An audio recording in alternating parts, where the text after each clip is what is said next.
Bienvenido, muy buenas noches, gusto, placer saludarlos. Hola Javi, ¿cómo estás? ¿Qué tal, Ese? ¿Cómo va? Bueno, muy bien, muy bien. Temperatura elevada estos días, ¿eh? Sí, si fuese fútbol dentro y fuera de la cancha, sería Sí, todo, sí, claro. totalmente. Sí. Bueno, promediando la semana, ya buscando el final de este año, ¿no? Del año, sí. Increíble, se ha pasado rápido. Charlamos Mañana, con nuestros invitados que sí, son de muchísimo prestigio, que diciembre parece que ha durado mucho más de lo que dura, en definitiva. Claro, yo les decía, para mí el año se había terminado el mes pasado. Noviembre para mí había terminado. Tenemos un mes más, diciembre, que ha sido muy dinámico, muy rápido, y ya mañana, por lo menos de nuestra parte, haciendo la última emisión de este ciclo 2023. Vamos a mostrarles nuestras redes sociales para invitarlos a que se puedan comunicar con nosotros durante el programa. Vamos a leer todos los mensajes, siempre, como lo decimos, Javi, con educación. Nos escriben, nos mandan un video y nos pueden escribir al WhatsApp y también a redes sociales, ¿no? Así es, 3584-414050 en Instagram y Facebook, Telediario Digital. También en nuestro canal nos pueden seguir en vivo como Telediario Digital. En Twitch estamos. Bueno, son las vías y las alternativas para seguirnos como desde aquel comienzo, ¿no? Bien, exactamente. Bueno, para tener toda la tecnología a mano, nos pueden ver por distintas señales y la posibilidad de recorrer todo el país de norte a sur y de este a oeste. También la posibilidad de participar a través de nuestra encuesta en nuestro Instagram, en @Telediario Digital. Empiezan a participar al final del programa. Vamos a estar conociendo los resultados, Javi. Encuesta que ha sido casi siempre, digamos, oficialista. Nuestra encuesta, ¿no? Claro. Siempre ha sido pro gobierno. Bien. La pregunta es, ¿está de acuerdo en que se le cobre a alumnos extranjeros una cuota para estudiar en universidades nacionales? Sí estoy de acuerdo, no estoy de acuerdo, por sí o por no, diría Bien. Sergio Massa, ¿no? Vamos a estar hablando del tema educación hoy porque es uno de los temas transversales en la Argentina que se viene para el año próximo. Bueno, algunas tendencias en redes, algunas cuestiones que pasan, seleccionamos, solo algunas, son un montón las que suceden día a día.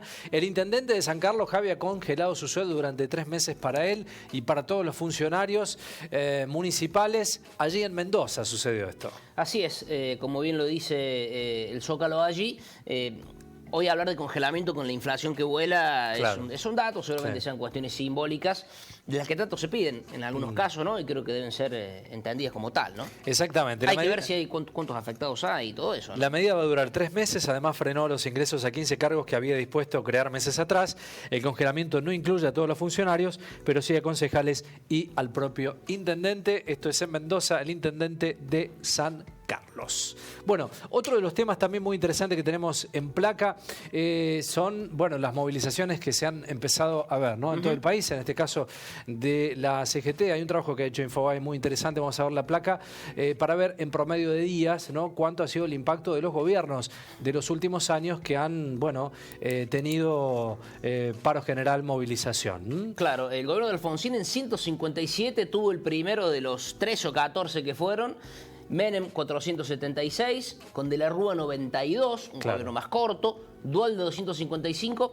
Fíjense esto del gobierno de Néstor Kirchner, ¿no?, con 1661, ¿no? Exactamente. Cristina con 585 días, Macri con 292 días, Alberto Fernández 0, no ha tenido ninguna medida en los 4 años de gobierno, y ya con la fecha anunciada por CGT, Milei, bueno, ya posiciona en el día 44, sí, ¿no? El día 24 de enero, paro general por 12 horas. Sí, bien. Bueno, allí está. Es interesante saber también, tener el cuadro de los últimos años de la Argentina, cómo han sido las movilizaciones.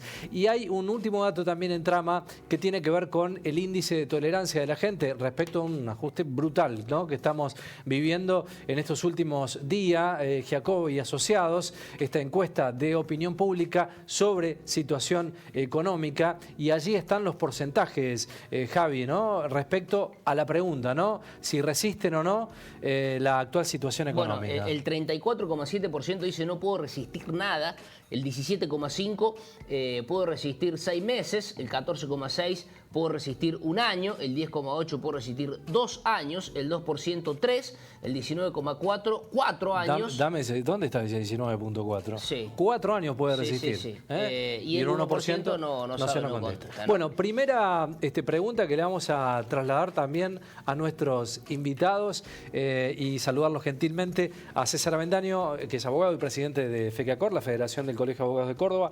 Gracias, doctor, por estar con nosotros. Piera Fernández, gracias, presidenta de FUA. También vamos a hablar del tema educación. Y Alejandro Caramuti, operador turístico, gracias por estar. Le trasladamos la pregunta, ¿no? Si lo tenemos que calificar y estamos encuestando en función al tiempo, ¿cuánto aguantan con esta situación, César? Bueno, me parece que es una, ¿no es cierto?, es una pregunta un poco vaga.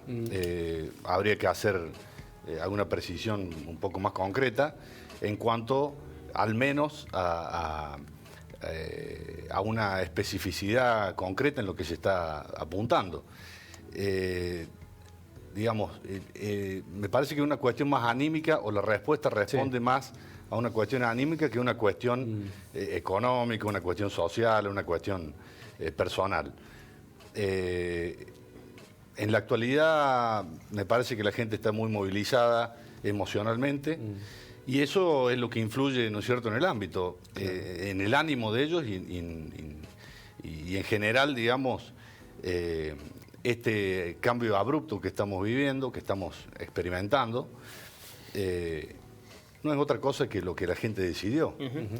Entonces, bueno, me parece que todavía hay un tiempo en el cual esta emoción victoriosa subsiste y es lo que hace que sea optimista, ¿no es cierto?, futuro. No me parece que se condiga con la realidad económica de la gente. ¿Piera? Sí, en particular creo que con esta situación económica las universidades algunos pocos meses van a poder seguir funcionando, que es un poco lo que denunciamos ayer en un comunicado desde la Federación Universitaria Argentina en el marco del decreto de necesidad de urgencia número 88 del 2023, que determina, bueno, que el presupuesto del 2024 va a ser el mismo que tuvimos durante el 2023, cuando durante este año, sin contar diciembre, tenemos un 148% de inflación, ¿no? Sin contar la de diciembre que está proyectada en un 25, un 30%. Por lo menos, sí. Más o menos. Eso está hoy afectando directamente y lo han salido a manifestar públicamente algunos rectores. Bueno, la posibilidad de que en los próximos meses las universidades realmente puedan cumplir con sus obligaciones, que son el pago de los salarios y de gastos de funcionamiento. Ni hablemos de las políticas de bienestar para el sostenimiento de los estudiantes en la universidad pública, ¿no? Así que mucha preocupación en este escenario, mucha preocupación. La foto de esta película relativamente corta en el turismo, ¿no? Si trasladamos algo de esto, ¿no? ¿Cómo...? Sí, es una pregunta al menos subjetiva. Para nuestro sector creo que ya nada nos asusta. Estuvimos 1 año y 8 meses cerrados por decreto. Situación que no se daba en el mundo, ¿no? Así que creo que si pudimos superar eso, nos quedan varias cosas por superar. La actividad turística particularmente se ve siempre afectada, ¿no?, por fenómenos climatológicos, sociales, políticos, ni hablar los económicos. Así que creo que estamos preparados para superarlo. Bien, bien. Bueno, interesante la mirada. Bueno, parte de lo que se ha conocido, Javi, con el DNU tiene que ver con estas cuestiones, ¿no? Divorcios sin abogados, sucesiones con escribanos. Por eso también lo invitamos al doctor Avendaño para empezar a explicar de qué se trata, ¿no?, estas cuestiones. Bueno, estos dos puntos específicamente son cuestiones que ya los hemos experimentado. Te diría que casi todos los años experimentamos este tipo de embates a las incumbencias profesionales del abogado. Vamos a ver el comunicado que hace unos días, horas, ha publicado FACA, ¿no?, la Federación Argentina del Colegio de Abogados, sobre ley ómnibus, sucesiones notariales. Bueno, allí está, ¿no? Divorcios en la órbita judicial, la pretendida regulación atenta contra seguridad jurídica, interés de ciudadanía, que no es otro que actuar en base a la certeza y legitimación de sus derechos reconocidos por los jueces y juezas únicos investidos en facultades jurisdiccionales o pretexto de abaratar costos, lo que constituye una verdadera falacia. Bueno, respecto a este tema, ¿no, doctor, ¿no? ¿Cuál es la mirada que ustedes tienen? Yo creo que siempre que se da esta discusión, el argumento es la de reducir costos, la de hacer los trámites menos burocráticos, más sencillos. Y en definitiva, los trámites aún judiciales son sencillos. Se complejizan de acuerdo a las situaciones que se van planteando en cada proceso, porque los procesos son controversias judiciales, justamente, controversias entre dos o más personas que tienen distintos puntos de vista sobre la misma realidad. Y justamente es un juez quien tiene que poner fin a esa discusión, tiene que tomar medidas precautorias durante el proceso, y todas estas situaciones en un ámbito administrativo no podrían darse. Más allá de que, repito, el trámite es sencillo de manera judicial, no es oneroso de manera judicial, se complejiza con el correr del procedimiento. No obstante eso, este tipo de proyectos ya conocemos los antecedentes, y diría que las instituciones tenemos escritos libros sobre esto, de cuáles son los peligros que se corren y los peligros que se corren haciendo administrativos trámites judiciales. Un divorcio sin abogados, ¿cómo, digo, libre elección de partes? En cuanto al... yo lo que creo que esta ley apunta es al divorcio vincular, ¿no es cierto?, en lo que hace exclusivamente al divorcio, no al tratamiento de la disolución de la sociedad conyugal, claro, que es bienes, cuando se involucran bienes, me parece que es imposible hacerlo de manera administrativa o de manera notarial también. Con respecto al divorcio, fundamentalmente, el matrimonio es un proceso que se inicia, es una relación que lleva su tiempo, se llega al matrimonio, y la disolución de ese vínculo también es un proceso, no es un trámite. Mucho más la cuestión de las sucesiones, en donde tratan a las sucesiones como un trámite también administrativo, un trámite que se puede hacer en una escribanía, y fundamentalmente la sucesión es el reconocimiento jurisdiccional de un Estado. Entonces, esta situación es indelegable e inevitable. Por más que se pretenda, ¿no es cierto?, dar un formato distinto, no puede escapar al ámbito de la justicia, que es, justamente, se estaría violando una garantía constitucional, claro, que es la del juez natural. Claro. Más allá de las cuestiones que se traten o versen dentro de una sucesión. Usted imagínese la sucesión de Manuel Calvel, que haya tramitado de manera administrativa en un registro, sí, digamos. Claro. Un proceso que duró 20 y pico de años, donde hubo infinidad de actores, donde hubo infinidad de incidentes y planteos judiciales que tienen que ser resueltos por un juez. Una parte más fuerte que la otra también, eso, si no hay un juez de por medio. Y por supuesto, claro, por supuesto. Y justamente el juez es quien pone los límites, resguarda los bienes ante los pedidos de las partes, pero equipara a los actores en todo proceso. ¿A ustedes los tomó por sorpresa esta medida? ¿Imaginaban algo? Te repito, todos los años tenemos un proyecto similar con todos los gobiernos, y bueno, siempre venimos desde lo institucional haciendo frente a estos embates que hacen a las incumbencias profesionales. No deja de ser un ámbito laboral del abogado específico que evidentemente se ve afectado, y que por supuesto que vamos a debatir y vamos a dar nuestro argumento de por qué rechazamos este proyecto en este sentido. Esto lo hemos dicho a lo largo de esta semana, y sin temor a ser redundante, pero no sé, por dar ejemplo, los colegios de abogados de las distintas circunscripciones con su comunicado, FACA con su comunicado, FECACOR, hemos hablado con un montón de constitucionalistas de cualquier índole política que hayan representado, tengan su representación y piensan lo mismo, de que esto es, no sé si un atropello o es inconstitucional, y la pregunta es, ¿qué pasó para llegar a esto? ¿O por qué? Si, digamos, todo el mundo jurídico opina prácticamente en el mismo sentido, y el presidente va por otro. Hay un mal asesoramiento, hay un intento del Ejecutivo de superar instancias, de que el Congreso actúe de menor medida. ¿Qué pasó jurídicamente en esta situación? Bueno, lamentablemente todos los gobiernos, o por lo menos los últimos 10 años, han intentado este tipo de reformas y este tipo de modificación a los procesos sucesorios. El de divorcio, bueno, ya se modificó con el Código Civil, pero en definitiva me parece que no es una cuestión actual. es redundante, cualquiera sea el color político, instalan la cuestión.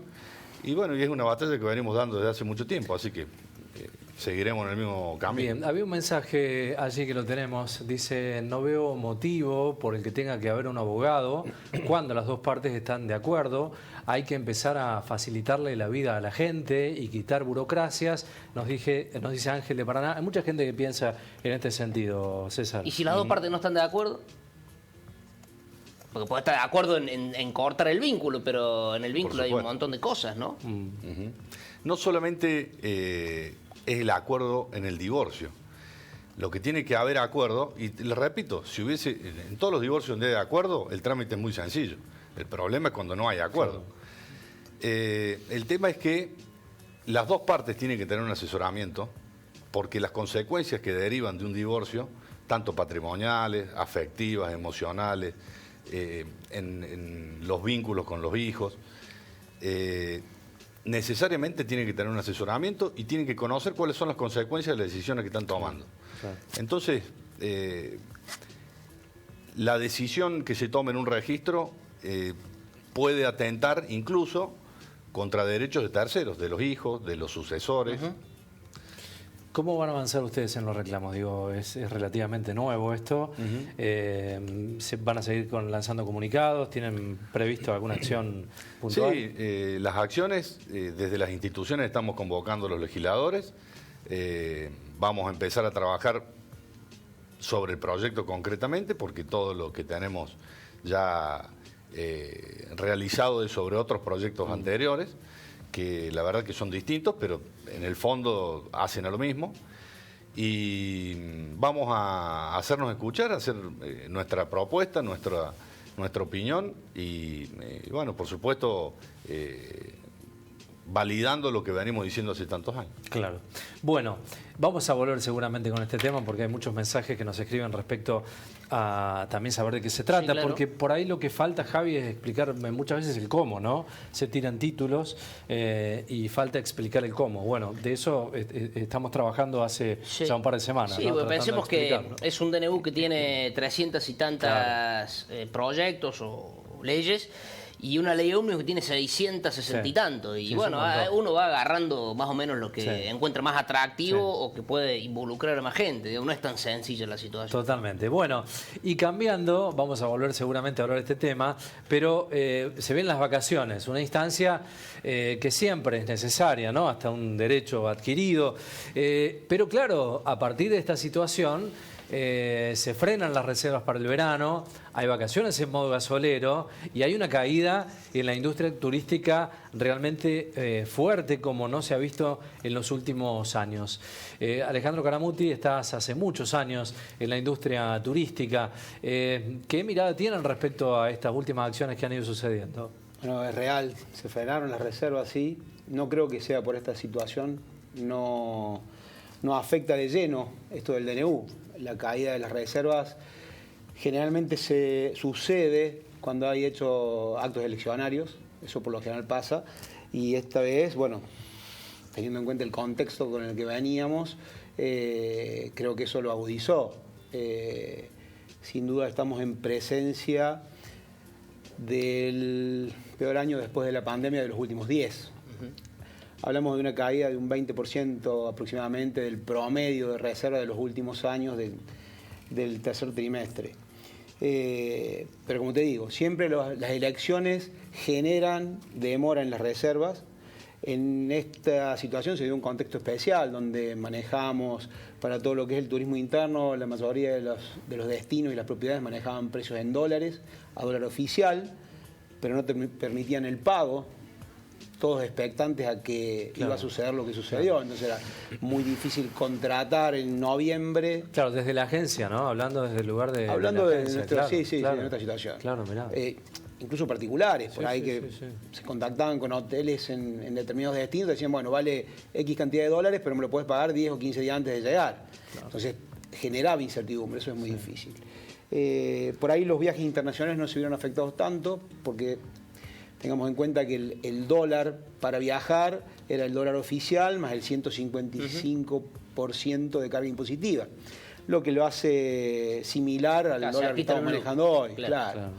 Pero creo que el tema de las elecciones y la incertidumbre es lo que ha generado el parate para esta temporada.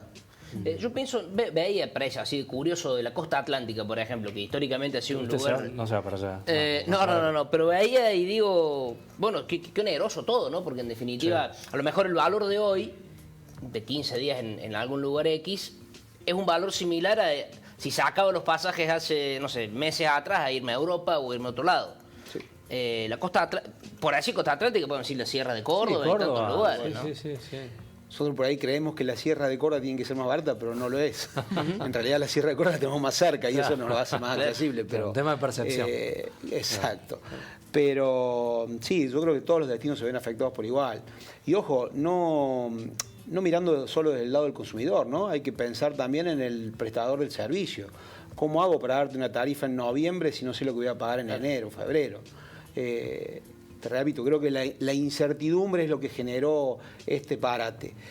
Como siempre, estos efectos que provocan determinados sucesos generan un estancamiento en el volumen de reservas hasta que se acomoda y esperemos que pase pronto y se reactiva la situación. Lo malo es que nos suceda encima de una próxima temporada. Claro. Hay un nicho que uno siempre imagina, y también con fines de semana largos, que hay récord de turismo, ese 1,5 millones, 2 millones de personas que hacen turismo siempre, ¿no? Sí. Más allá de la situación que esté el país. ¿Ese nicho también se ve afectado, Alejandro, o no?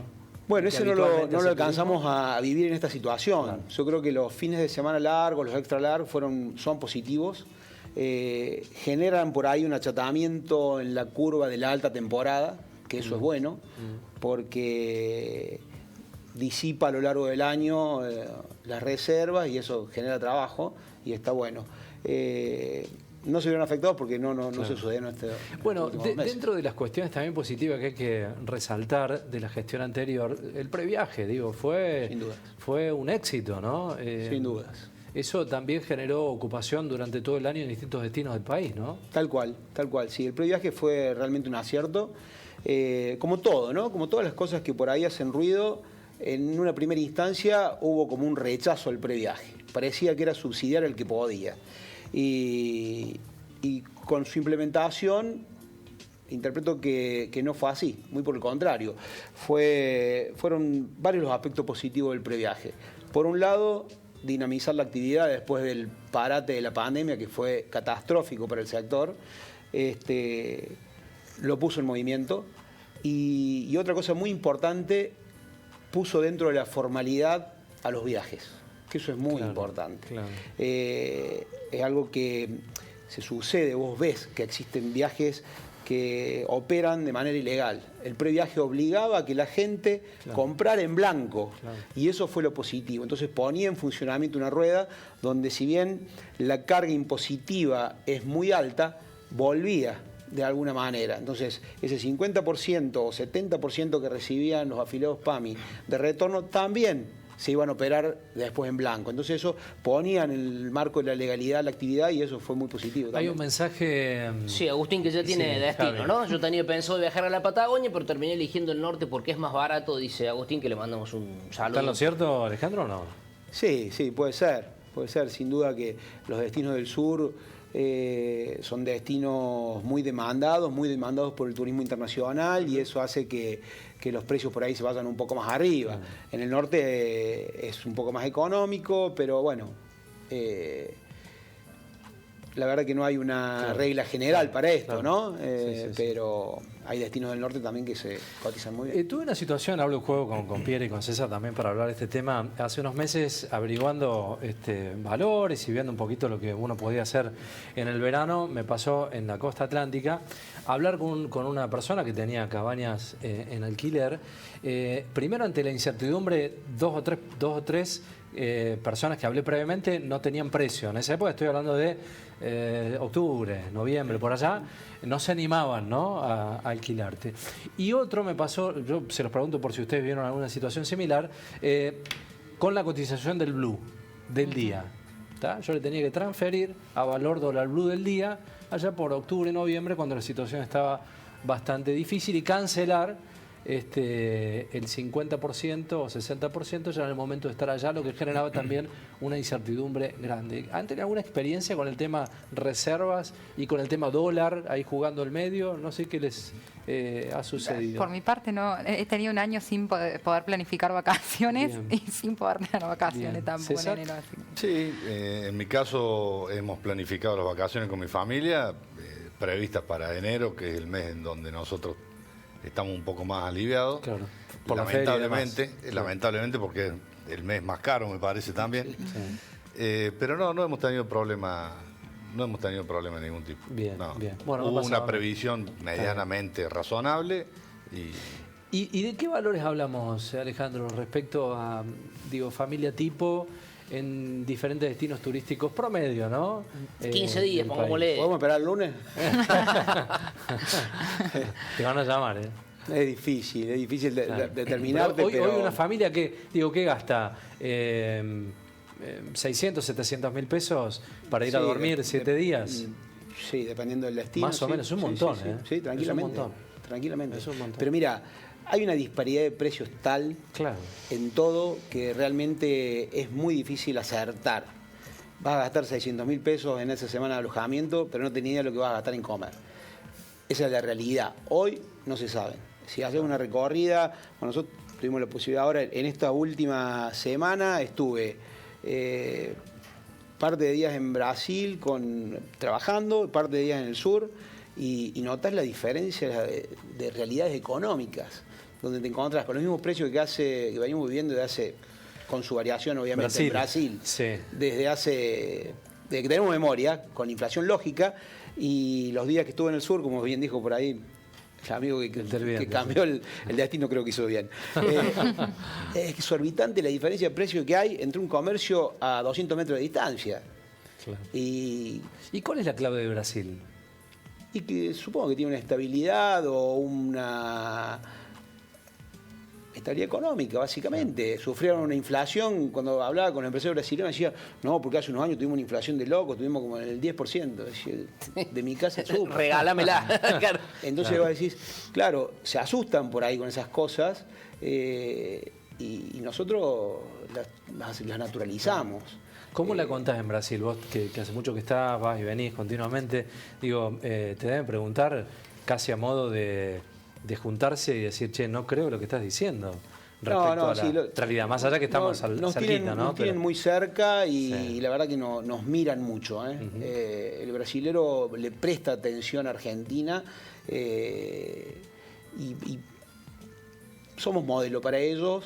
No a copiar, pero nos siguen de cerca. Y al revés, porque para el extranjero venir acá, si tiene dólares y demás, le hace bien, le conviene, digamos, Sí, ¿no? sí. Bueno, ahora, mira, somos un país muy difícil, está claro. Pero cuando nosotros creíamos que para el extranjero era muy favorable venir acá, se le hacía difícil, y no por lo económico. ¿Por qué? Porque no conciben tener que venir con una parva de billetes a cambiar a una en un cueva, mercado negro claro, para que le salga barato. El extranjero está acostumbrado a pagar con tarjeta de crédito. Claro.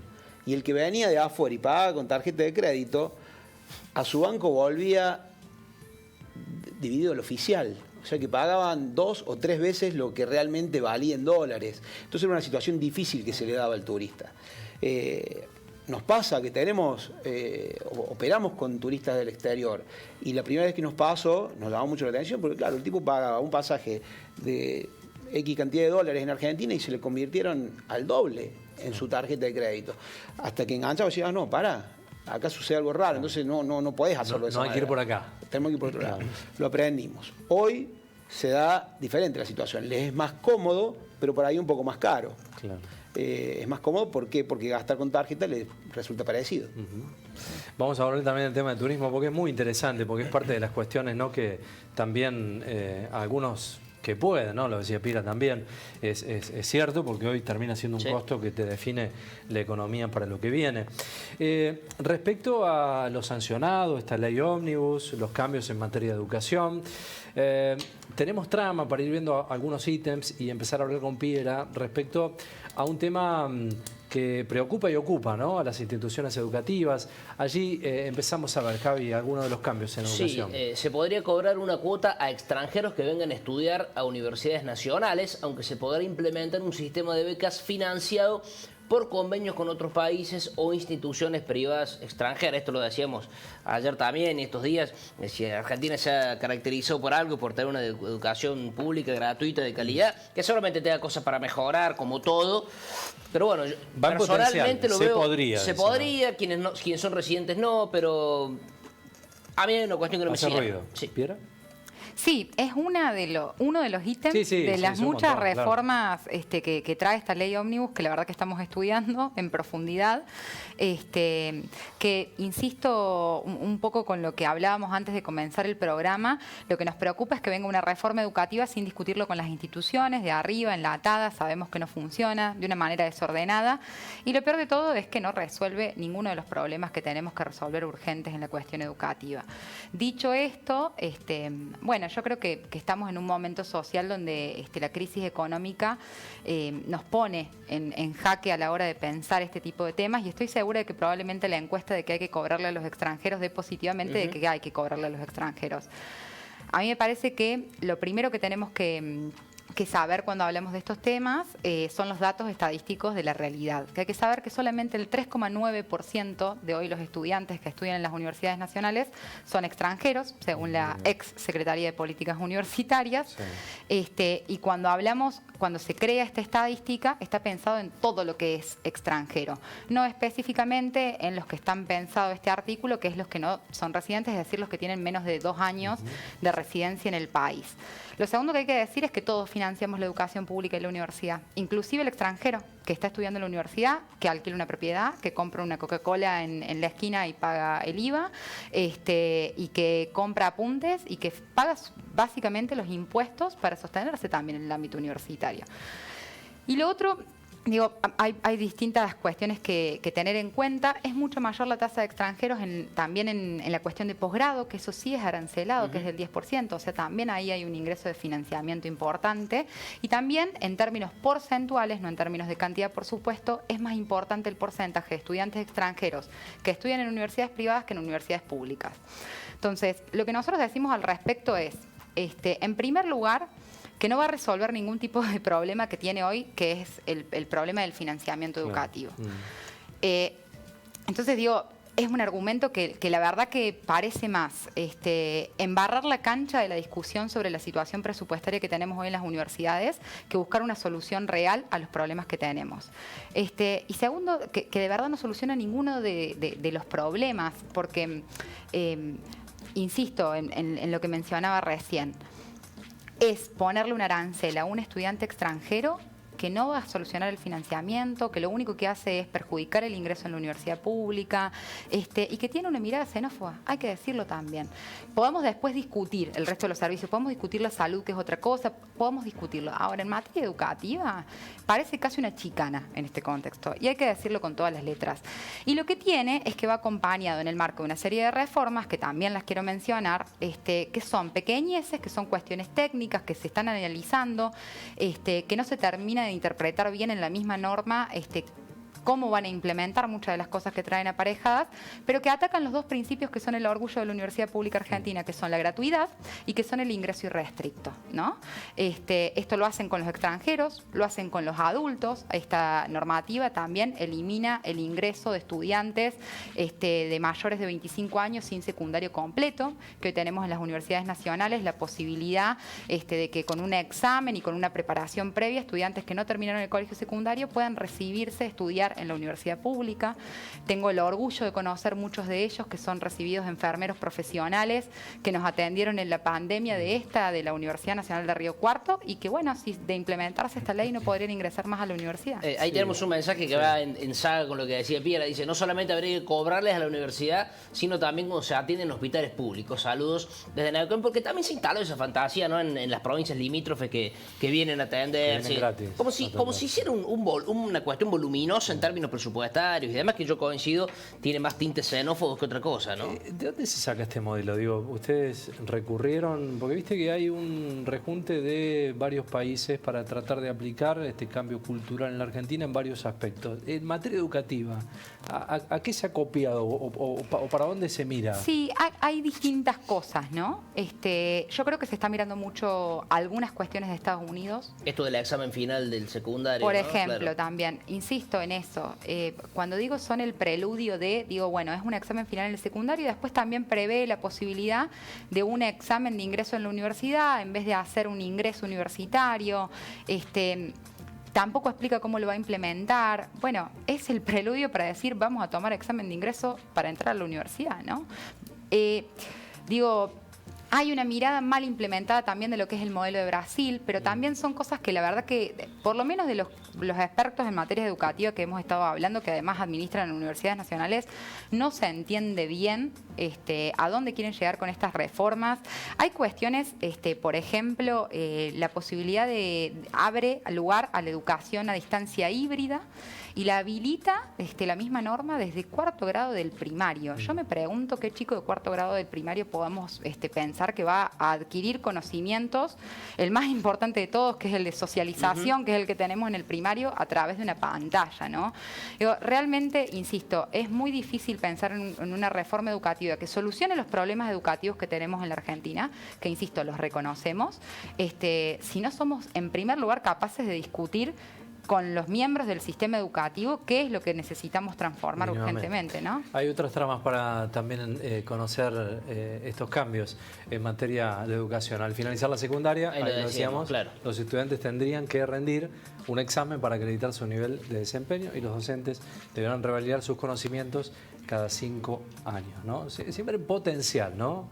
Sí, Tendrían, podrían. Esto tiene que ingresar en el paquete del tratamiento. Del tratamiento y que después, ya se lo vamos a charlar, pero digo, no es una cuestión que se dé de manera rápida, ¿no? Porque son sesiones extraordinarias y esto, no hay un tiempo de finalización, pero acá lo tengo notado, son 664 entre la ley ómnibus. Sin cambiar comisiones, digo, esto es un lío en el buen sentido de la palabra, ¿no? Sí, a mí me parece bien que se llame sesiones extraordinarias, me parece que no se ha sesionado en los últimos tiempos. Sí, todos en campaña. Exactamente. Tantas elecciones que hemos tenido y me parece que se ha perdido un poco de vista la labor legislativa. Me parece que está bien que se convoque a sesiones extraordinarias y rápidamente se empiecen a tratar estos temas. Son temas de actualidad, de muchísimo interés y muy importantes para el desarrollo y el crecimiento del país. Hay que tratarlo de manera urgente, tratarlos bien, por supuesto, debatirlos y con fundamento y resolverlos, sin ninguna duda. Claro. Alejandro, no sé qué mirada tenés con respecto al tema de educación. Mira, son cambios profundos, sin duda que quienes estudian el tema están más involucrados en esto. Creo que como todos los cambios hay que aceptarlos y tratarlos. Hay una elección, se votó por un cambio profundo y bueno, ahora hay que aguantar la fagelana, hay que esperar cómo surge, pero creo que son temas que hay que tratar sin duda. Mira, vos decías que hay algunos aspectos que ustedes reconocen que hay que modificar o por lo menos hablar. ¿Cuáles son esos aspectos que a tu criterio o al criterio de la fuga tienen poder de análisis, ¿no? para mejorar y para cambiar? ¿Y qué tan lejos nos fuimos con esto? No, mira, en primer lugar, creo que, y lo decimos también desde las universidades, hoy el gran problema que tiene la educación argentina y que se vio sumamente profundizado en el marco de la pandemia es el de la educación primaria y la educación media, ¿no? Donde tenemos las evaluaciones Aprender, que nos dicen que, bueno, los chicos en el colegio primario no acceden a su derecho a aprender a leer y escribir, y que, bueno, que estamos terminando el colegio secundario sin comprender operaciones de matemáticas básicas o sin una lectocomprensión. Eso se nota también en el ingreso a la universidad pública. Entonces, digo, quiero hacer una mención. La educación pública argentina, que ha sido prestigiosa en el mundo desde la ley 1420, me retrotraería yo. A veces yo me enojo un poco con las posturas que vienen ahora que hablan de Sarmiento y que son planteos educativos que son ley 1420, digo, son más arcaicos todavía y no la reconocen.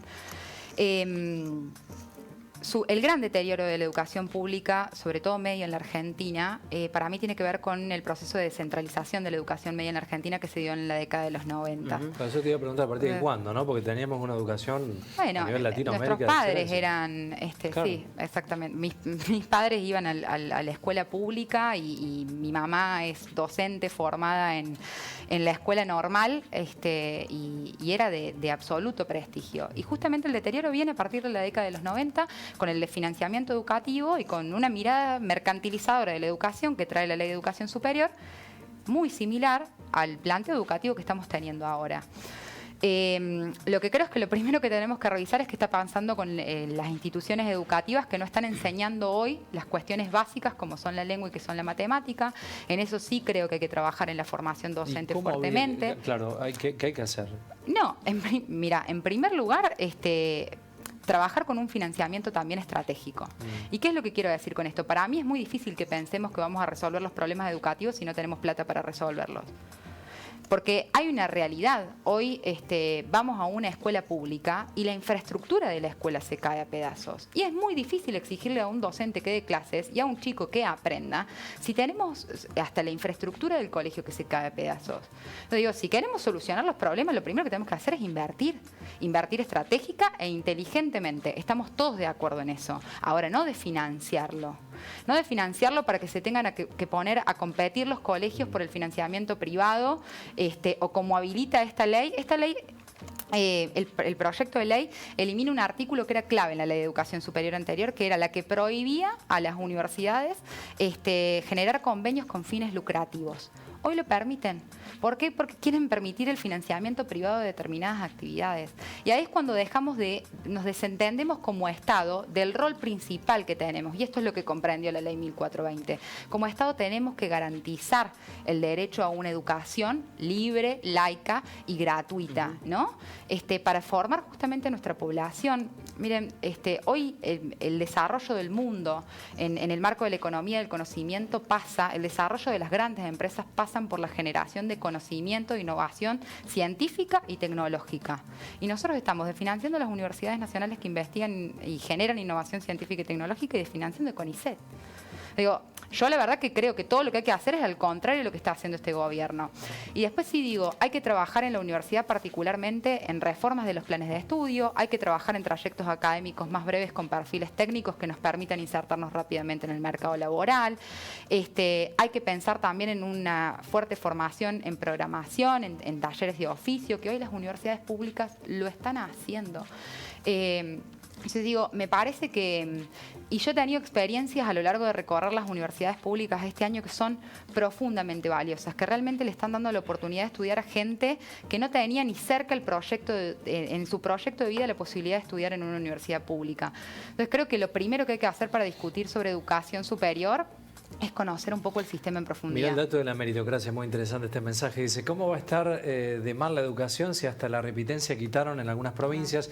Increíblemente discutimos la meritocracia. Sí, Maxi Puyaro, perdón, en Santa Fe la volvió a admitir, digamos. Sí. Yo pensaba mientras hablaba de Espiera, el hecho de la movilidad social ascendente, que es una cosa que a los argentinos nos identifica, porque pensemos, no sé, países como Chile que tienen otro método, otro sistema, pero que el hijo del obrero, del albañil, del cualquiera, digo, si puede estudiar en la universidad, hacerlo y ser primera generación de profesionales o segunda, el que viene de un pueblo lejano, que está en el campo. Doy ejemplos generalizadores, pero Argentina se ha destacado por eso, digamos. Sí. O sea, pegarle un palazo a eso me parece que no corresponde. Exactamente. Y quiero mencionar dos cosas. Primero, que celebro absolutamente la definición de Maximiliano Puyaro, me parece que ha sido absolutamente acertada y que tenemos que erradicar para siempre una discusión de la Argentina que es poner como dos conceptos antónimos, digamos, la inclusión de la calidad.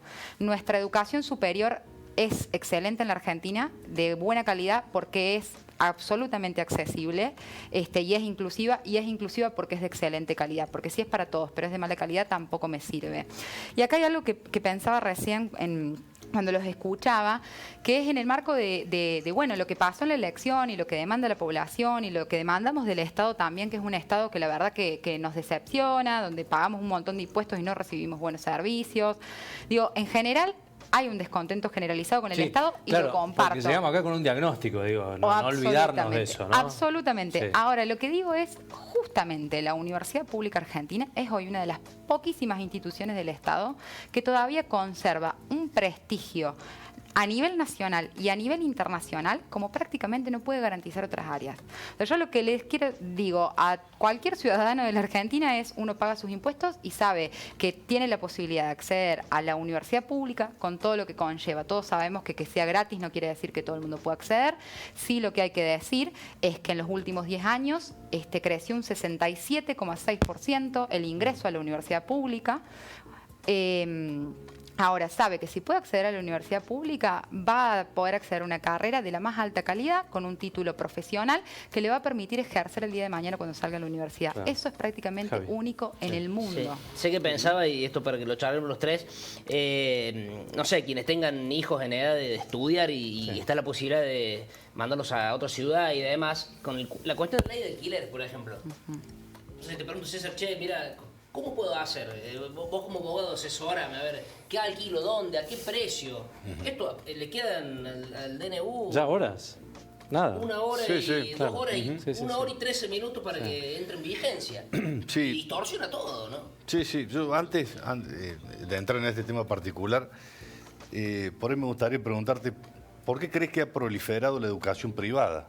Tanto en colegios, en universidades, y tanto esos colegios y universidades privados han adquirido un prestigio tal vez superior a la universidad pública hoy por hoy.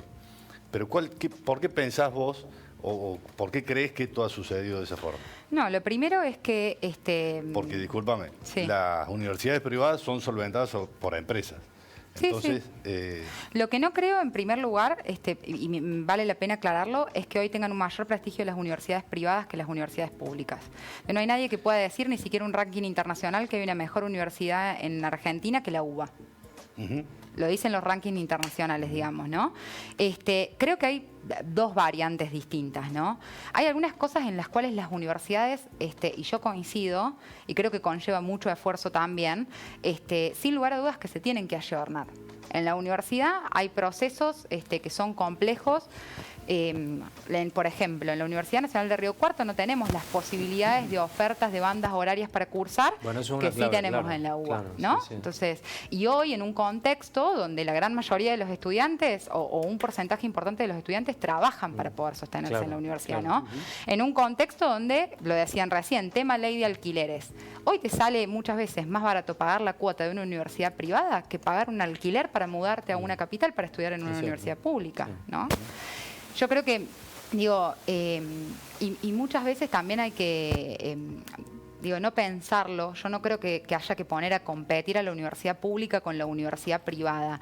Sí, lo que creo es que ha sabido, sobre todo producto de la pandemia, de la virtualización, ofrecer algunas facilidades y algunas modalidades la universidad privada que la universidad pública no. Ahora, sí creo que en términos de calidad la universidad pública sigue siendo muy por encima de la privada, sobre todo en términos de que hay algo que parece discursivo, parece un eslogan, pero es fundamental. No es lo mismo concebir que yo recibo una educación porque la pago como un servicio, como una mercancía, que yo recibo una educación donde se me exige, porque sea lo que no podamos también discutir, es la gran meritocracia y el gran esfuerzo que hay que hacer para graduarse en la universidad pública, que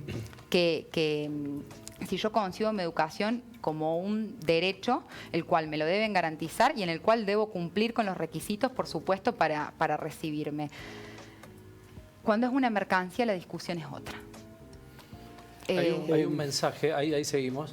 Dice, la educación universitaria es muy buena, pero tristemente son pocos los que realmente necesitan de esa gratuidad y que la usan, ¿no? Nos manda saludos Celeste. Bueno, hay que analizar. Ale, ¿ibas a decir algo o no? No, escucho atentamente a los que conocen del tema, ¿no? Pero sí te escuché decir, Piera, que donde más se ve la retracción de la educación pública es en el nivel inicial y secundario, ¿no? Y medio. Creo que ahí ya juega una cuestión social que se ha degradado y que estamos mal. Por eso dijiste, mis papás estudiaron en la escuela pública, yo también. Soy egresado de escuela pública, universidad pública. Y es cierto, en los últimos, a partir de los 90, la competencia de la educación privada existe con la escuela pública y no sé si llegaste a estudiar en la escuela inicial o secundaria pública, porque realmente es una situación complicada. Más allá del nivel educativo, tengo por ahí la posibilidad de andar por algunas escuelas y vos ves el estado en el que están, y no creo que sea solo una falta de presupuesto, creo que hay una cuestión cultural, de desidia y de hasta de necesidad de dañar el edificio donde voy a estudiar. Da esa sensación por momentos. Entonces, creo que el cambio es más profundo, sí, que los planes educativos, por ahí sin conocer, obviamente, repito, ¿no? Pero creo que necesitamos un cambio profundo y algo que nos haga ver la realidad de otra manera. A mí mira, nosotros hicimos durante este año un documento que se llama 10 compromisos por la educación, que se los acercamos a todos los candidatos y candidatas a la presidencia. Cabe aclarar que el presidente actual nunca dio respuesta al respecto. Pero ahí la gente nos preguntaba, bueno, ¿cómo hacemos para que los políticos escuchen estos 10 compromisos con la educación pública? Que mucho tenía que ver también con esto que pasa con el colegio primario y secundario. Yo les decía, hasta que no le importe a la gente, hasta que no nos importe a todos realmente qué es lo que está pasando con la educación pública, es muy difícil que el gobierno realmente se comprometa en generar una reforma educativa como la que necesitamos en Argentina. Y creo que es indispensable, insisto, nosotros estamos en un contexto donde tenemos el 50% de los niños por debajo de la línea de la pobreza.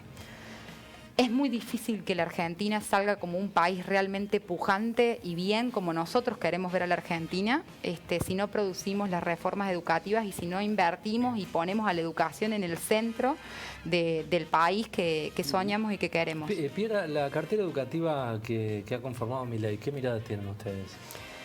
Bueno, la verdad es que faltan las designaciones oficiales. Lo primero es que ya no tiene el rango de ministerio, lo cual desde lo simbólico a mí me parece, por lo menos desde lo simbólico me parece terrible. El secretario de Educación, que es Carlos Torrendel, es un hombre que viene de la formación de la universidad privada, de la Universidad Católica Argentina, Ciencias de la Educación, y después tiene su doctorado en la Universidad también Católica de Chile. Yo creo que de vuelta volvemos a entrar ahí en una mirada que ha sido histórica en las disputas educativas de la Argentina, que son esta puja entre la educación privada católica y la educación pública laica, por lo menos desde la reforma, insisto, desde la ley 1420 y desde la reforma universitaria, y quien aparentemente, según indicaron algunos medios, vendría a ser el nuevo o subsecretario o director, no sabemos, de políticas universitarias.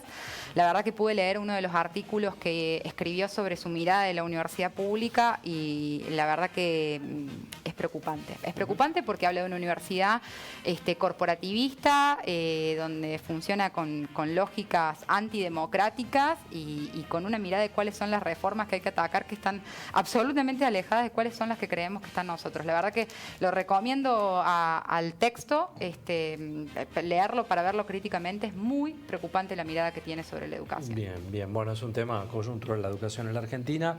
Y otro de los temas, Javi, tiene que ver con la movida de la CGT, ¿no? Sí, recordemos mucho tiempo que no se veía la CGT. Sí. De hecho, mostrábamos en placa que Alberto Fernández no había tenido ninguna movilización ni marcha. Bueno, la CGT ha convocado a un paro general para el 24 de enero, por 12 horas. Ahí está la presencia de Héctor Daer, de Pablo Moyano. Es cierto esto por ahí que se dice, bueno, el hecho de que en 4 años no hicieron nada, no movilizaron. Pero también es cierto que se le va a hacer un paro a un gobierno que devaluó el 181% en un ratito. No quiero justificar una cosa con la otra, pero digo, hay argumentos de todos lados, y cierto es también que quienes convocan al paro, no sé hasta qué punto son tan representativos de los trabajadores que representan, valga la redundancia. ¿Qué mirada tenés? Bueno. Perspectiva nomás, digo. Sí, a mí me parece que son medidas un poco apresuradas. Prematuras, sí. Sí, me parece que la ciudadanía eligió este gobierno, hay que dejarlo gobernar, hay que dejarlo articular. Esta serie de movilizaciones me parece que están midiendo fuerzas, no tienen ningún resultado para ninguno de los dos lados, me parece que no suma para nadie, y hay que darle tiempo, hay que esperar, hay que colaborar, hay que trabajar y hay que ponerse a derecho. Y bueno. Alejandro. Creo que cada ¿Viste uno- cuando empezaste a ver estas movidas? Creo que cada uno defiende su sector, defiende su quinta, defiende sus intereses. Lo malo por ahí cuando los intereses son económicos, por encima de lo social. Nosotros, ¿cuánto dijiste que falta para la...? Ahora es Sí, 1 hora y horita 4 minutos. Bueno, sí. en 1 hora y 4 minutos desaparece la ley 18824, que es la ley de turismo. Estamos a 1 hora de desaparecer de alguna manera la quinta actividad económica del país. Ahí hay un tema... Creo que hay que esperar, como dice César, dejar que pase un poco de agua abajo del puente y ver cómo se acomoda esto. Desde Federación Argentina se está preparando una presentación para saber justamente cómo se va a continuar y qué se va a hacer.